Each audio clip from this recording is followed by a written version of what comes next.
Hello guys, ഇന്ന് ഞാൻ വന്നിരിക്കുന്നത് റെസ്റ്റോറൻറ്റ് സ്റ്റൈലിൽ ഒരു അടിപൊളി ബീഫ് ചില്ലിയുമായിട്ടാണ്. ടേസ്റ്റ് ഒരു രക്ഷയുമില്ലട്ടോ. അതിനായി കഴുകി വൃത്തിയാക്കിയ ബീഫ് ഒരു കുക്കറിലേക്ക് ഇട്ട് കൊടുക്കുക.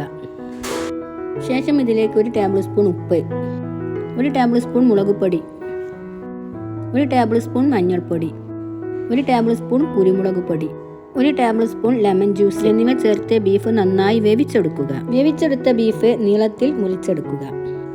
ഇനി ഇതിലേക്കുള്ള ബാറ്റർ തയ്യാറാക്കാം. മറ്റൊരു പാത്രത്തിലേക്ക് 1 ടേബിൾ സ്പൂൺ ഇഞ്ചി വെളുത്തുള്ളി paste, 2 table spoon chilli flakes, 2 table spoon cornflour പൊടി, 1 ടേബിൾ സ്പൂൺ മുളക് പൊടി, 1 ടേബിൾ സ്പൂൺ ഗരം മസാലപ്പൊടി, 1 ടേബിൾ സ്പൂൺ വലിയ ജീരകം, ആവശ്യത്തിന് ഉപ്പും വിനെഗറും ബീഫ് തയ്യാറാക്കിയപ്പോഴുള്ള സ്റ്റോക്കും ബീഫിലേക്ക് ചേർത്ത് നന്നായി മിക്സ് ചെയ്യുക. 1 മണിക്കൂർ സമയം ഫ്രിഡ്ജിൽ റെസ്റ്റ് ചെയ്യാൻ വെക്കുക.